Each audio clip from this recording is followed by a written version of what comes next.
Welcome in everyone to the everydayfan.com podcast where we give you the latest in sports news, rumors, and predictions. Today we have Paul Casanova and Liam Sagarian with us. How you doing, fellas? What's going on? Great. Thank you guys for showing up again. It's been great. It's been a week, and there's been a lot that's happened in this last week. Liam, you got your wish. The Hawks did not make it past, so that's good, right? I mean, but what did happen was the Bucks did make themselves to the championship game, and will be there against the Phoenix Suns. Phoenix Suns have not been there since what was it, 1994, and the Bucks 1974, 73, 74. So both of them have been there, but it's been a long time since they've had a shot at it. So this should be really good series right now. Liam, tell me what you think of this series. I think it's going to be an awesome series, especially if Giannis can play. I just think that it's going to be like a nip and tuck kind of grinded out type of series. And like this is the series that I think like all basketball fans can collectively just be like, we've made it. And we've made it in the sense that it's an NBA Finals without LeBron. It's an NBA Finals without a super team. It's finally an NBA Finals where it's not your deep-rooted hatred for the Warriors is making you cheer for the Cavs, or your deep-rooted hatred for LeBron is making you cheer for the Mavericks or the Thunder or the Spurs or the Warriors or whoever LeBron has played over the past decade in the finals. But it's also thank God we've made it to the end of this crazy season, past season and a quarter, of pandemic basketball and injury-plagued basketball. And, it wouldn't have been a 2021-esque type of series if Trae Young and Giannis both didn't find themselves hurt in the Eastern Conference Finals. Right, so, wasn't that just fitting the way that happened? How after this season, both of them end up going down inside that same series? Like, it was crazy. So fitting, and one of those injuries is because you freakishly step on a referee's foot. Like it was right. Everything you could have asked for. And we get to this point where two people who in NBA circles are both revered and rooted, like we root for them, are Chris Paul and Giannis. And now they're going to be duking it out for an NBA championship. Hopefully Giannis can be there. And I just think it's a rejoice on the past decade of finals where you have a stark rooting interest or rooting hatred, whether it be in LeBron or the Warriors. We can finally be like, oh my gosh, yes, either Chris Paul or Giannis is getting themselves a ring. I hope it goes 7 games. I hope it's long, drag it out, close basketball, and I'm very, very excited. Me too. I agree with you wholeheartedly. Jack, tell me what you think of this. I mean, it's going to sound a lot like just me echoing what Liam did say, but in this era, in this society, right, where we live around constant instant gratification, Twitter, YouTube, Facebook, Snapchat, all these things, right? We want likes, we want comments, we want everything now, right? It needs to be now. Otherwise, this person doesn't like me or that person doesn't like me, right? These are two teams that patiently did it the right way. I mean, we were trying to break up the Bucks every single chance we got as commentators. The Suns they took Ayton and is Devin, maybe we should just move to. We want everybody moved because they didn't figure it out immediately. Yeah, do you remember in the middle of the season? Do you remember in the middle of the season when the Bucks went through that 6-game skid of losing and everybody?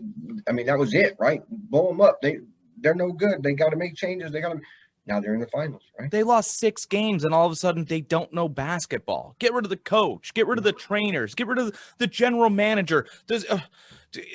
It's panic mode every single chance we get. And it's our fault, and it's everyone else's fault too.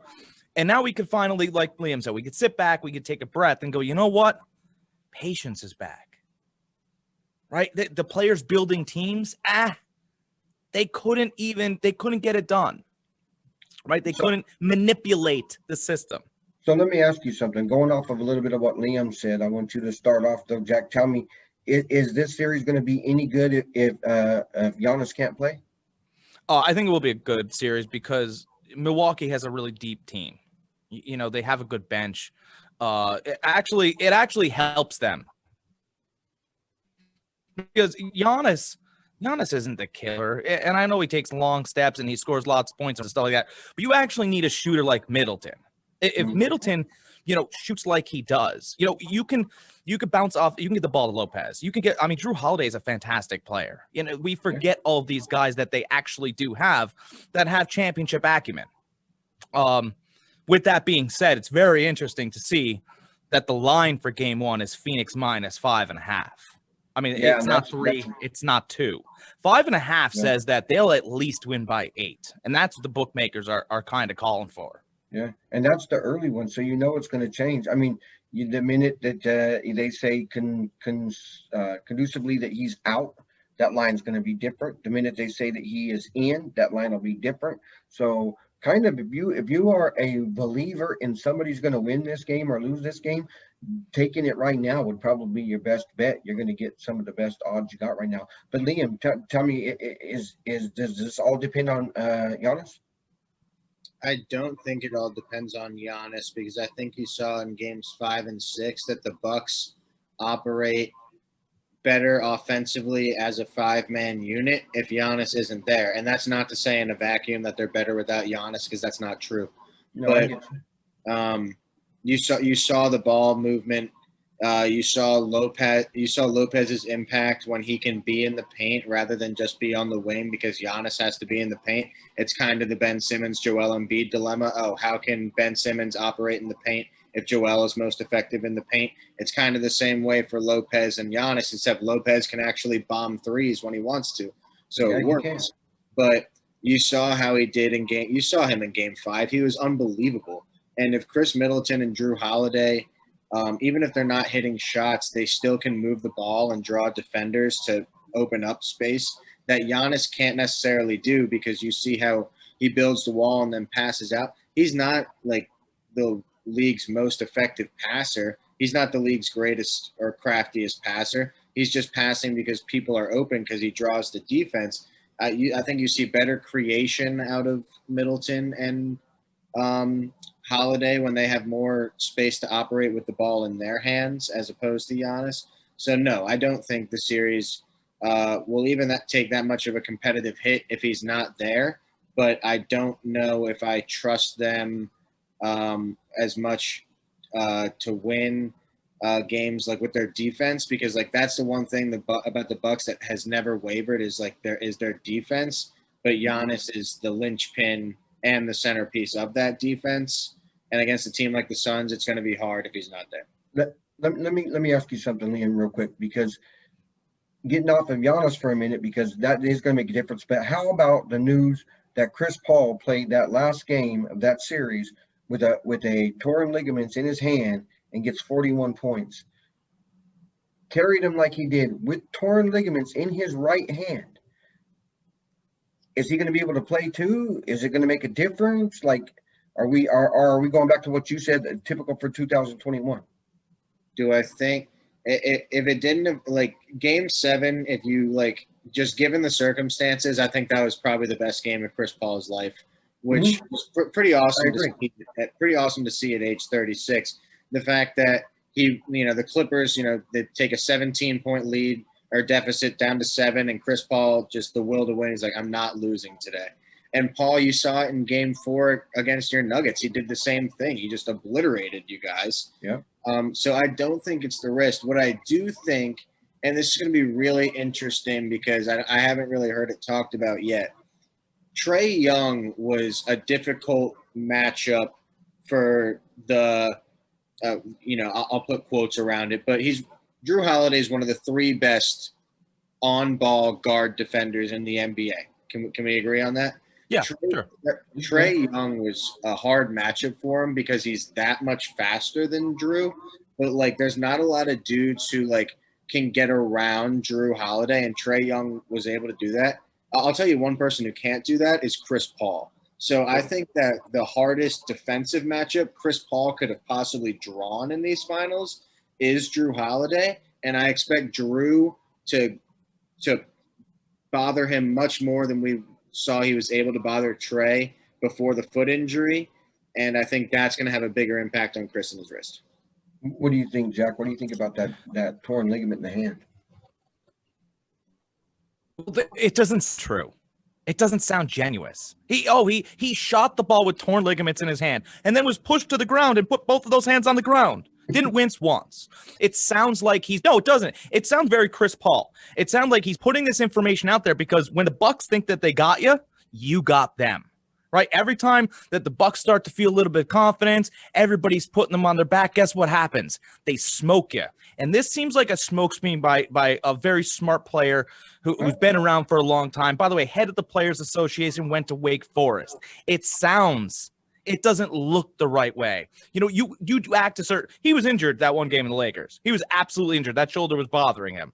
That hand, I mean, you don't flick 2 3-pointers in a row. By the way, you don't have Kawhi Leonard hands, right? You don't have that extra. you don't have the length in your digits. You have a small, meaty hand, and all of a sudden you tore ligaments in it. It just doesn't sound true, and he's lulling you already. Oh my goodness! It does. It really feels that way. Like if you go tear a ligament in something, you're gonna wince. Yeah, I'm with you. I mean, that's an angle I didn't think about. And honestly, what a good point. That's so. Who was the guy who coached the Bulls all those years? Phil Jackson. Phil Jackson like that's something Phil Jackson would have done. Yep, Michael's not feeling well today. He's not going to be at practice. All of a sudden, you even think Michael was feeling bad? Great at the mind games, So I never thought that angle. I don't believe it because I think he tore some ligaments, but I mean that's a heck of an angle right there. I don't need it. Go ahead, Liam.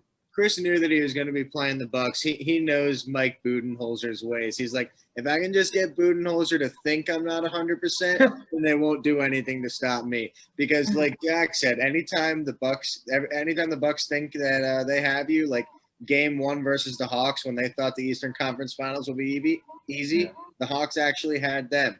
What was it? Game, I guess, what was it, Game 5 against Brooklyn, right? Kyrie went down in Game 4. It's tied 2-2. I know Kevin Durant had his masterpiece and brought them back. The Bucks played that whole game like, oh, they don't have Kyrie and Harden, we're fine. That's always a Budenholzer thing. So maybe Chris Paul is just like, I'll get one over on Coach Bud because, I think the Suns have the decided coaching advantage from a strategist standpoint. Maybe not from a basketball X's and O's standpoint, but from a strategist standpoint. The thing is that Chris Paul believes if I get you in Game 1, right? Like I understand that LeBron likes to let you have one, or I'm trying to figure them out and playing the long game. The way Chris Paul looks at it is, if I take you out in Game 1, I have the decided advantage because now your back is up against the wall, and we're in a big time situation now. So let's see how you claw your way back. I think that's really how he likes to deal with things. People act unnatural when their back is up against the wall. They do things they wouldn't necessarily do. Nerves kick in even better. And if I can have you thinking that, man, I'll tell you what, that kid might not even be able to dribble. And then it's very, Liam, you're down in Philly. It's very, Rocky, right? It's very him not using the left hand, right? You're not going to use it. You're not all of a sudden the 11th round, wrap him. And you're right, Paulo's dancing around because the fact of the matter is he didn't expect it, and there is a cat and mouse. Okay, so who's Rocky in this series though? Because are the Suns really Rocky? Sure, they're sure. They have Chris Paul took a bunch of kids. To me, I said they seem to be the favorite to me. He's me against the world. He's Napoleonic. He's the short guy. I took a bunch of. Nobody thought I'd do it in Phoenix. He's still telling them. Nobody thinks. Look, they're going to. I don't care what Vegas is saying right now. They love Giannis. They love Middleton. They don't want us to have it down here in Phoenix. The sun shines here. It's not nice in Milwaukee. They want to give. I'm telling you, he's playing all these things. So who wins? Phoenix. Phoenix. What game? How's it go? So the line says Phoenix Game 1. I believe Milwaukee will come back Game 2, and then we go to Milwaukee, right? And it's more of this. It's more the psychological. It's more you're going to get more weird. Maybe Mikal Bridges rolled an ankle or something silly. Devin Booker's coming down with a chest cold. Something's going to happen. Right, and they're just going to work the Milwaukee papers because as only Chris Paul knows how to, and they're gonna rip their hearts out in Game 3, and then it's on.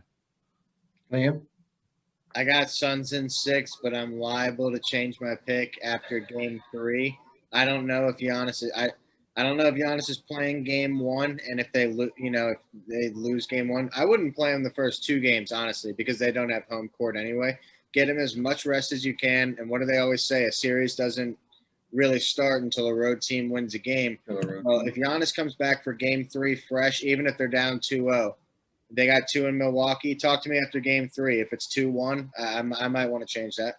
Listen, Blake Griffin shut down Giannis. I'm pretty sure Crowder is strong enough. And by the way, Leonard took him on one-on-one. You can really get inside of Giannis's head. He's a regular season champ, right? He doesn't wear any real belts.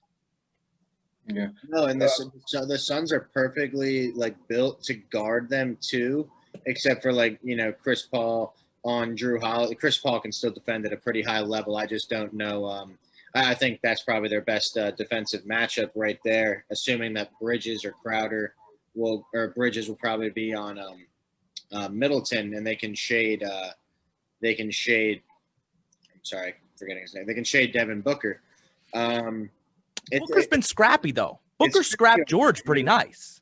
He did well, I mean, they play very good team defense on the wings, but I'm not sure, like you said, Jay is going to have to take the onus on Giannis because he's not going to be playing or shouldn't be playing too much on the wings. Do you like that matchup though? Because I really dude, Jay Crowder, he's got that Buffalo head. He's a strong man. I mean, I don't think that Giannis is going to scare him for not. He went he started the last game. He was 4 for 5 from 3, and he's keep tossing me the ball. I thought he was going to break out Zeke Spoon. He's been incredible shooting this playoffs. That's for sure. Brook Lopez then becomes the key because if Giannis is playing and Brook is doing his perimeter thing, yes, he can bang and yes, he can get rebounds. But if Brook's playing the perimeter and forcing Ayton to be out there, then Ayton's going to have. You think Jay's strong enough to guard Giannis? Sure. He's not long enough to guard Giannis. If Giannis gets into the paint, he's going to go up and over. So if Ayton has to shade, then you get the ball motion or the ball movement in working theoretically. It's just going to be – it's a very tough defensive matchup on both sides, and I'm really interested to see what comes up with. But, no, I don't trust Jay Crowder by himself to guard Giannis.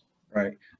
For me, I'm going to go with the Suns because I think that the NBA has a way of letting certain people get certain things, teams, players, and I just feel like they want to give this one to Chris Paul a little more than Giannis. So I'm going with the Suns on the NBA's movement. But let's move from that right now, and let's go into a couple of guys this week that have had how do we put it? A little too much to say. At maybe the wrong times. And Jack, I know you really have a great affection for Scottie Pippen. So we'll start with those Scottie and his nice remarks about KD and KD coming back with his on Scottie. But tell me what you think of Scottie Pippen there, Jack. Look, Scottie Pippen is diminishing his legacy every time he opens his mouth. And I don't even want that. Hurts saying that. That hurts saying that, but it's true. He was on the cover of GQ magazine saying that Phil Jackson didn't let him take that shot with 1.4 seconds left on the clock because he's a racist. Well, pardon me. Wasn't the star of the team before, he went to go play basketball, a bald black guy? Yeah. I'm just as long as we're being racist, he didn't make John Paxton the star of the team. Right, Tony Kukoc, not the star of the team. Luke Longley, Bill Weddington, a lot of white guys there, not racist. Okay, I think the best player. Didn't Kevin Durant come back with the real reason why? Didn't he tell him something like, "You sat there and cried because you didn't get the shot, so why are you talking to me?" I mean, to me, I love the comeback. I'm not a big KD fan, but that comeback right there, Scottie Pippen had no business saying anything when you have that laying over your head because that's going to be a comeback that you can't say nothing about. We all watched it. We all sat there and watched it. Here's what's interesting about Scottie Pippen, right? It is the most important person on an inbounds play is the guy inbounding the ball. Okay, it's not the screeners. It's not the back screeners. It's not even the guy that takes the shot. If that ball doesn't come in, we don't get the shot. Phil trusted him the most out of any player on that team to make sure he read the defense properly and get it into Tony. By the way, Tony was the best catch and shoot player on that team at the time. Scottie dribbles, then he shoots. We don't have time for that. You need to cover off screen. And by the way, it needs to be delivered properly. Scottie sitting down was selfish. It was against the team. It was all about Scottie Pippen. It had nothing to do with racism. You know, Dan Patrick gave him opportunities to go away from that. He asked him, he goes, are you sure? Do you realize that, you know, you saying that it was a racially motivated decision means that you're calling, you know, maybe Phil Jackson a racist? And Scottie says, I ain't got no problem with that. He's like, you know, you weren't in the locker room at the times and all these, you saw what he said about LeBron. First of all, he said nothing about LeBron. Phil Jackson didn't make a racist remark about LeBron. He said that he wouldn't want to deal with LeBron James and his posse in the negotiation processes. Posse is not a racist term. Actually, it's a slang for a group. You know, he knows slangs. Kudos, right? Listen, what I want you guys to do is hang out with Phil Jackson playing Scrabble because you're getting smoked. He's using better words than you, right? He's using better slangs. Liam, what do you think about Scottie Pippen and his remarks? I think it's all part of a larger strategy. And Jack, I just want to like ask. You said like it's hurting his legacy every time he speaks. What legacy? What's his legacy? I mean, Scottie Pippen. First of all, his legacy was his legacy was 50 best player of all time. 50 best, 6 rings. Why does him opening his mouth decrease what he did on a basketball? Because people believe that he was the great equalizer. He was the olive branch between Jordan and Dennis Rodman. That people actually believed that it was Scottie Pippen as the facilitator that would do all the dirty work, and he was even. The fact of the matter is what people are really believing now is that Jordan had to keep Scottie and Dennis in check because Scottie was Scottie's crazy town. That's the problem. It's ruining what people thought. People thought that he was quiet, that he was even kiltered, and all these other things. Scottie Pippen, you know, didn't have this Dennis Rodman like. I mean, put some tattoos on him and hair color. He's Dennis Rodman now. Yeah. Well, Dennis Rodman made his own mystique, and if I can push back on that a little bit, a lot of people thought that same thing of Tom Brady, and now we just know it's because Belichick and the Patriot way made him shut up. And Tom Brady this past year coming out and doing all these funny things on social media and showing his personal side, it's adding to his mystique and adding to his legacy. It's not taking away.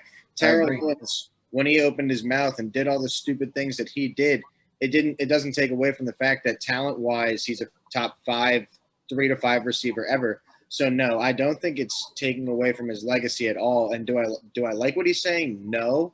I consider myself a burgeoning basketball historian, and I think if you go back to those games, like there was a lot of plays drawn up, you know, a lot of crunch time plays drawn up for Paxson, Kukoc, and Steve Kerr. All white dudes, all could shoot the ball better than Scottie could. All could shoot the ball better than Michael could from 3. So I don't think that there was race involved in that one scenario. And, you know, Scottie's right. We weren't in those locker rooms. So his experiences as a black man in those locker rooms with Phil could be, you know, it could have touched him in that kind of way. What I do know is that any of the other, you know, black stars that played under Phil Jackson, Kobe, Shaq, Michael, Bill Cartwright, Horace Grant, Derek Fisher, those kind of guys, they all have good things to say about Phil Jackson. So I think that speaks more to it. What Scottie does have that's new is a bourbon and a book. So he and Scottie, he's a part of the media. He's been on ESPN's The Jump how many years? He knows that the way to get people to listen and the way to get people to talk about you is to say the craziest, most outlandish things, usually in hot take format. This is somewhat a hot take, I guess. It's more than that, but he knows how to manipulate. And now you get people saying, "Damn, like how good is that bourbon?" He's saying stuff like this on national TV. Let's go get some. I think it's strategy. Hey, to me, did that tweet of his not solidify what you're just saying right there? Where he was sitting there under the TV screen with his quote, with the bourbon on the table. Like that one, to me, when I saw that exemplified everything. He's telling you right there, I'm saying it to get you to look at me, and look, you're looking right at me. You know, you're paying attention. You did everything that I wanted you to do. But by the way, I believe both of you. I can see both of those things completely. My view is that I don't think he should be talking too much about today's players like that. That it's a different time. Players take things different ways nowadays, especially KD. So when you're going into that direction, you better expect some of the things that are coming back at you. But again, to go to your point, Liam, that may have been why he chose that person, that subject, to do all that. But now there's one other person though. We had LeBron James. I don't know if it was yesterday or the day before yesterday, but it was recently, where he was at his son's AAU ball game, coincidentally in Ohio, at his old alma mater. I forget the name of it, the Christian school there. That happens to St. Mary. St. Mary, that's right. And it happens to be played in LeBron James Arena. So as they're in there watching his son play, his son Bronny gets fouled. The commentator makes a remark about how he got the foul probably because his dad's name is on the building. That, of course, set James off, who stood up, started screaming. As he did, the whole place stops. Dead silence as they're listening to James scream across at him. Then James comes through the barricades, walks over with police now coming up next to him as they walk up to the counter. He gets up to the counter. They argue some more. Then James walks back and sits back in his seat, and the police go back about their business. Was he right? Liam, was he right?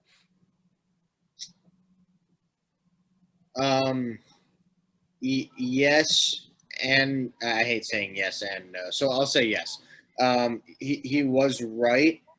Maybe not situationally correct, but he was right in the fact that LeBron James, I don't think, like, you can say what you want about him as a basketball player or a political activist or what have you. One thing that cannot be disputed is LeBron James is an incredible father, and I think that he really takes on his fathership role as, you know, to be in Bronny's and Bryce's and Zuri's life the way that his father never was for him. And it's commendable. And, you know, I think that he's, you know, the ecstatic freak at Bronny and Bryce's games. I think he'll be that when Zuri takes up sports. And I can't see that going away. And LeBron knows what he did naming his son LeBron James Jr. He's even, you know, since then says he regrets it because of the pressure that just comes with the name. Like, it doesn't matter that he goes by Bronny, everyone knows who you are. So, you know, he was right for defending his son, and the announcer was dead wrong for saying what he said. Even if you foster that belief, you don't say that. You could say something along the lines of, like, the team is getting favorable calls, it seems like. I mean, that's just, you know, objective analysis of the game. But when you bring in implicit bias like that because he's LeBron's son, because it's LeBron's court, what have you, it opens up a can of worms and a whole bunch of other avenues. You know, that, you know, there will be some people that say that it was racist. There will be some, you know, stuff like that.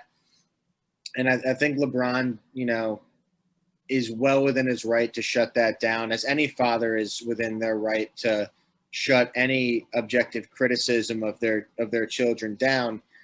Did it look great that he stopped a game, like stopped game action to do it instead of, like, maybe doing it after the game? No, but I think that LeBron's stature, you know, not only at St. Vincent and St. Mary, but, like, really in the world now, like, you know, it would have been a story too had he not reacted. Oh, LeBron didn't defend his son. You know, that would have been the story. Everything LeBron does, good or bad, is a story. So, you know what? I trust what LeBron does, and I'm with him on this one. So I feel like I'm about to hand this off to Skip Bayless, because I know. Go ahead, Jack, and counter that. So, okay, so what we're doing right now, this very second, is constructive journalism. Right, we're giving we're objective, right? We're Liam has opinion, I have opinion, Paul. We all have opinions. But when you commentate a game, you're being a narrator for an audience. Okay, so to give your objective criticism, that's a whole different job. And since you're not doing your job here, I have to let you go, sir. It has nothing to do with what the name that came out of your mouth. It could be, Mrs. Johnson's kid that you said that about. It doesn't matter. You weren't giving us the narrative. You say that the guy goes to the foul line, right? You say, oh, it looked like a tough foul. You patty cake a little bit. That's what your job is then. You want to go back and write for your paper and give your actual, courtside opinion. That's a different story. LeBron James, should he have done that? Absolutely not. You want to father your child? Get him off of Snapchat smoking pot. That's a great idea. How about you do that? Because the fact of the matter is, it's not the fact that you did it. It's the fact that you're such a child. You snapped it. Right. And then you're making me and the rest of the family look bad. I don't care about foul calls. Let your kid handle their own business out in the real world. Because the fact of the matter is, when he gets to the NBA, he's going to take tough fouls. Everyone's going to want a piece of the kid, because that's what they're going to call it. Their dad owned the league for 15 years, 20 years. Right. And now we get to pick on the kid. Like, dad going to be there to pick you up off the ground when somebody like Pat Beverly shoves you? Hey. Maybe he will, but it's sad. And here's the other thing too. LeBron James proved it to be true, right? Like, so the commentator said that his kid got a call because it's LeBron James's arena. Well, who complained, right? LeBron James flipped out and they stopped the game. He proved the guy's point. They didn't do anything to escort him like they would a regular parent, right? They proved that it does matter. It's LeBron James's arena. I can get the game stopped for my kid. Yes, and that would be my only contention here, because, again, playing that middle person, I agree with both of you in a whole lot of ways, okay? First of all, I commend him for being a father. And anybody who's gone to those AAU games at any time, that stuff can be crazy, and it gets that way. So to me, he was just being a father. And the other part of that was we got to see him be not just a father, but human. He's been put up here for so long and all that to me, it's nice to see you make a mistake of that caliber for being a father, going a little bit over in the AAU game. That makes you look human to me. So I think that was a good thing there. But doing it the way he did, walking onto the court, going through the barricades, and then walking up to the counter, like Jack said, and if you look at the video, which is on theeverydayfan.com, go to the article. There's the video in there that shows the whole incident. It was being broadcast, streamed live. So they have video, and you can see him walking up to the counter and police coming right next to him and walking. Now, like you said, if that's me, if I stepped out on that court and went through the barricade, lifted up the thingies, or anybody that was in that arena that day, anybody else, they would have been escorted out of there at the very least. Okay. Well, to be a bit biblical for. But to me, he was exploiting himself and the fact that name is on the building by walking over to that table, not doing anything. You walked over to the table and went through the barricade, pretty much to me telling that guy, see, don't think I can't come through there. And it's the same. Yeah, he proved the commentator's words correct. And, as Liam was saying, it's a bit biblical, but LeBron James has been walking on water for a little while now. I mean, didn't we break COVID protocols in the NBA and we buried that article and now we're doing things like this and, we're calling him a great – listen, we all know those parents at farm teams that scream at their kids. Mm-hmm. It does the kids no good because eventually there's travel games. And not everybody can make it to all those games. You got to stand on your own 2 feet. And if he's that good of a player, he can. But believe me, Liam, are you not excited to watch LeBron James sit courtside of the NBA game while Bronny is out there on the floor now? I mean, talk about entertainment. Come on. The camera will be on him as much as the game. You know it, because anything LeBron does can be made into a story. How about game 6, the Suns close out the Clippers in LA. So that game was at Staples Center where LeBron plays, and lives too. So he could have went and, watched his Staples Center foe's demise, and he could have went and seen his banana boat buddy make his first NBA Finals. No, what's he doing? He's at the convention center at the WNBA Sparks game, dapping up Damian Lillard because he can make a story out of anything. So what LeBron does, no matter if it's sitting courtside at Bronny's game or what he's picking off the shelf at the grocery store, it's a story. I'm excited to see anything LeBron does, whether it be in his career or post-career. I'm excited for Space Jam 2, and I'm excited to see the next time LeBron messes up, because like you said, Paul, it's rare and it humanizes him in a way. And while I think his reaction was right, like I said, I don't think he was situationally correct. But like this dude, the spotlight's been on him since he was in high school. He's never even had a freaking traffic ticket. Like, he's perfect. Yeah. So it's nice to see a little bit of this. It really is. And I'm ready for the next time. I think it was okay. So one more real quick one before we get into these last things here, but there's one more, and I don't know if you guys even want to say anything about it, but I'll give you a chance to right now if you choose to. Rachel Nickols and her comments that she made about Maria Taylor. And it seems like it's really gotten, pretty up there and wild now. I expect her to be gone because that's just the way it goes, right? You're going to, but if you want to, go ahead and give me a comment on that if you feel like it. I was actually thinking about making this my final word. So it's interesting. It's good that it's being brought up.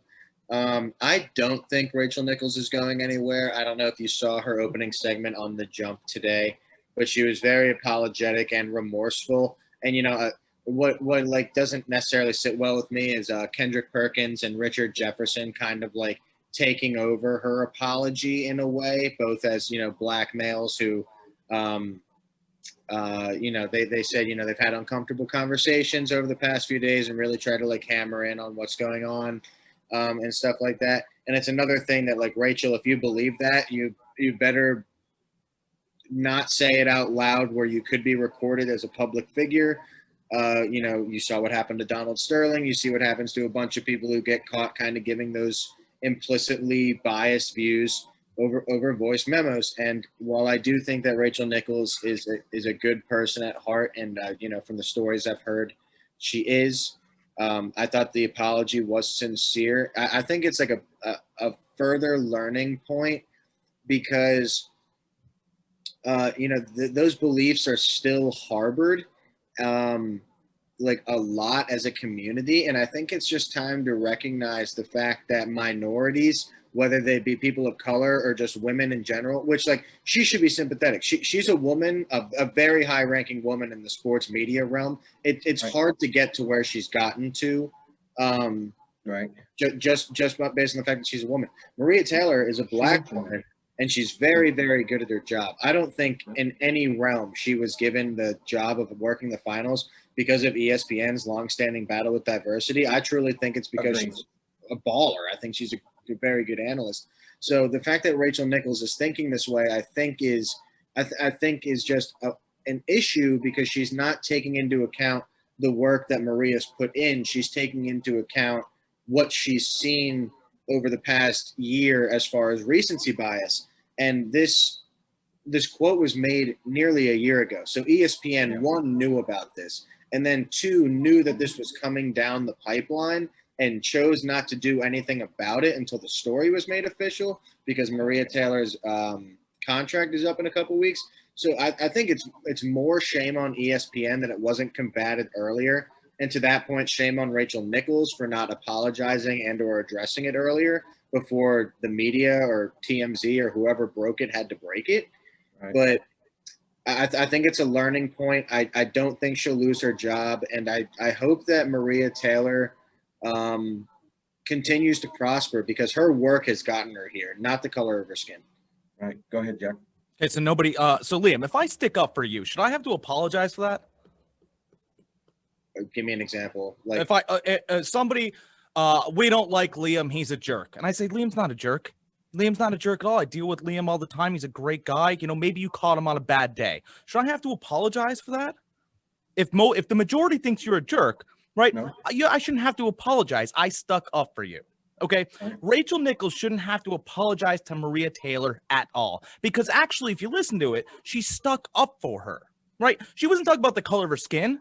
Right? ESPN has been knocking women for years. She was talking about women, right? And she was on the back end of it in most of her career. Most of her career, she was on the back, and she goes, oh, because you want to be a part of the whole diversity thing now, you're going to throw jobs at Maria Taylor. And she said, I'm not saying she's not qualified, but she's been qualified for a long time, like the rest of us has. I turned down the job because I don't like how they're doing it on the back end. They're doing it for their brand, not for the person. That's what she said.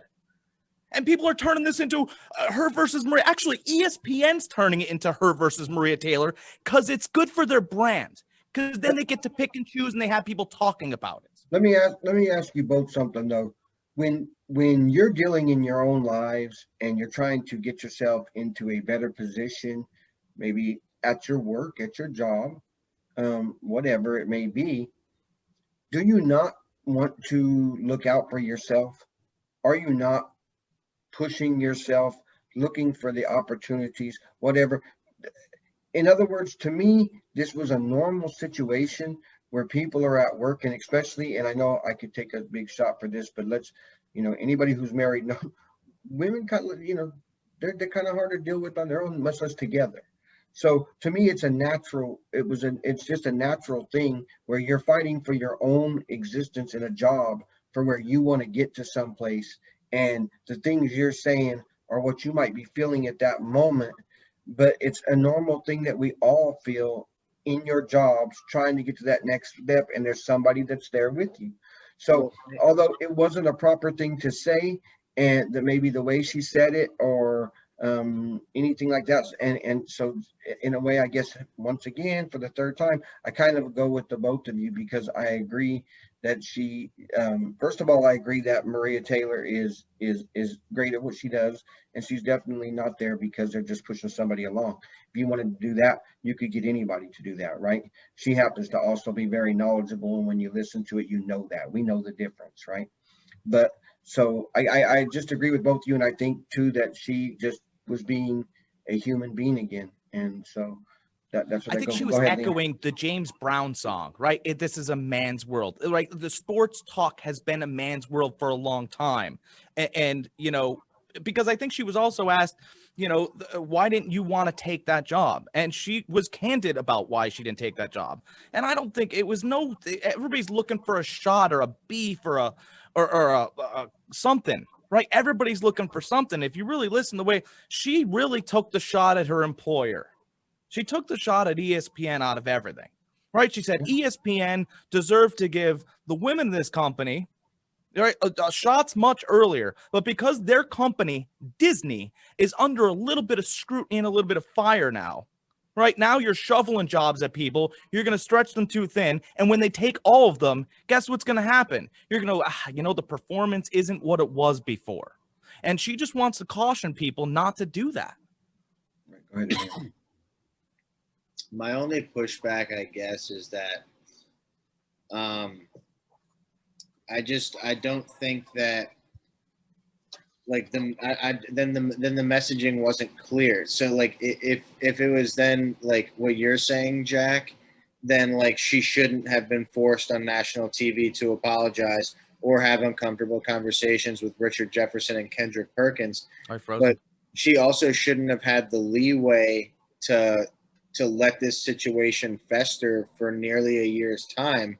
And that does go back on ESPN. So she's taking a shot at ESPN. I agree with that. And maybe it goes to where you're saying, Paul, like, why isn't she just out of the company? Maybe it's just like, maybe there is some sort of like drive to push this forward, but I don't think that like an internal shot taking is good on ESPN's brand. And it would also be better if Rachel Nickols was like speaking, I guess, more in forms of like fact, or at least like high end opinion. Gotcha. Because I know Jack's worked in a restaurant business. I work in a restaurant. There are people that come and work there that get shifts that like don't deserve it, whether they're because they're kissing the boss's ass or because they're good looking or something like that. They don't deserve the shifts that they get.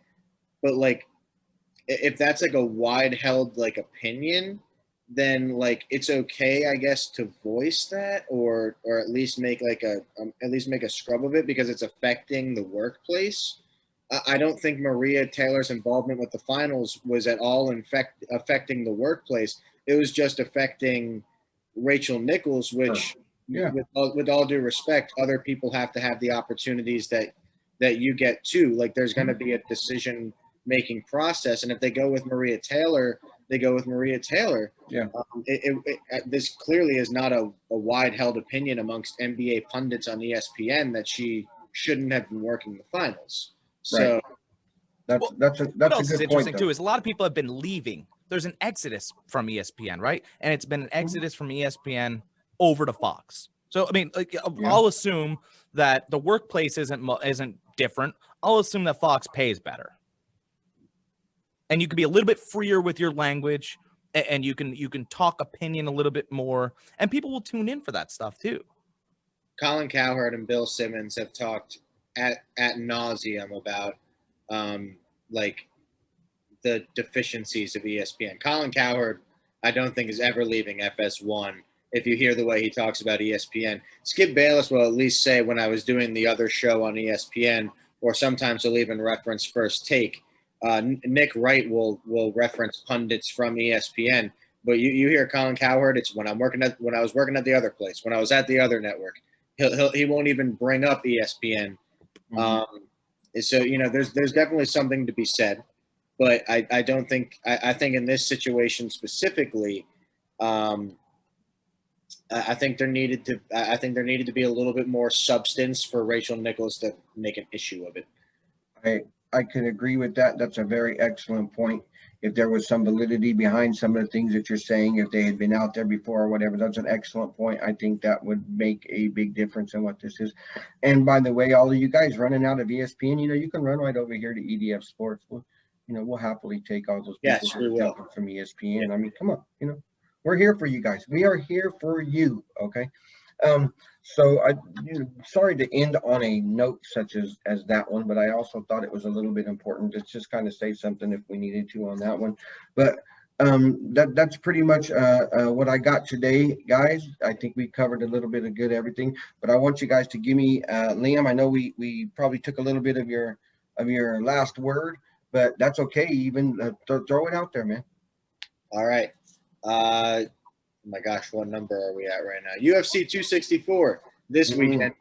Conor McGregor, Dustin Poirier 3 should be a lot of fun. That's my burgeoning NBA historian was thinking today, just thinking about Chris Paul. And I was thinking, he got drafted by the Hornets, but that first year was the Hurricane Katrina year. So I don't know if you guys remember, but they were actually the Oklahoma City Hornets. Right. For 1 year, and that's how they figured out that Oklahoma City was a good enough market, which is why Seattle ended up moving there. On Valentine's Day, they had these red concept jerseys that were only worn once in Oklahoma City Hornets history. And I was thinking to myself, I was like, damn, what a cool thing that would be. I go on eBay, and you can see it. It's Oklahoma City and that old Hornets font. It's red. It's the Valentine's Day special Chris Paul jersey. $300. I need somebody to buy it and send a picture to me as the resident jersey expert on this show. I love it. I love it, and I'm not spending $300 on it. Also, let Sha'Carri run. I go on to you. Can we get a GoFundMe for Liam? Get that jersey. Come on, people out there. Let's get this. Let's get this for Liam. Extra large. Extra large right there. Jack, go ahead. So obviously we're in the fantasy football off season, and there's a lot of information coming out every day. But what's been quite interesting, Paul, is there's a player that has been all over the rising boards, and he's from your area. He's a Jacksonville Jaguar. His name is Laviska Shenault Jr. out of Colorado University. And there's information out there that Zeke looks thin, and this guy, looks like he's playing better. And there's a bunch of Laviska Shenault Jr. has showed up 5 times in the past week, as in he doesn't drop passes. And Trevor Lawrence is really starting to develop a relationship there. And Urban Meyer can't and refuses to take him off the field. That's a really interesting pick around 5 to 7, those rounds. Laviska Shenault could be. It might not be Shark. It could be Shenault Jr. That is the guy in Jacksonville. That is very excellent point, because right now the word is he's been killing it, and he's not the only one. I'm telling you, as who was a DJ said the other day, they're going to shock some people. They're going to shock some people this year. So watch out for the Jaguars. Nice one, Jack. For me, I'm going to go to the NBA draft, and I'm going to talk to the Orlando Magic right to you. Okay, if Jonathan, and I hope I'm saying it right, Kuminga is available at number 5, take him. I know you're not going to want to because he's a developmental thing maybe, and you want to go in this stuff. Take this kid. He is worth the shot. Okay, so Orlando Magic, get him on the board. Remember, he's at number 5. You can get him at number 5, I believe so. And the way it's going, so all you Magic fans, look him up. That's the guy that we need. Okay, guys, I appreciate everything. I appreciate you guys coming back on for another episode. It was great to me. I can't wait to do it again. By the next time we come, we'll be well into the NBA Finals, so we'll know a whole lot more about who's playing, who's not, how it's going. So again, Liam, thank you. Jack, it's always a pleasure, fellas. Thank you, sir. Absolutely. And be looking for a couple of big things coming up, everybody. Don't be surprised if there's an EDF app, maybe an EDF radio station. Some big things coming up, everybody. So I appreciate y'all coming. Check us out, theeverydayfan.com, and we will get you guys next week. Thank you.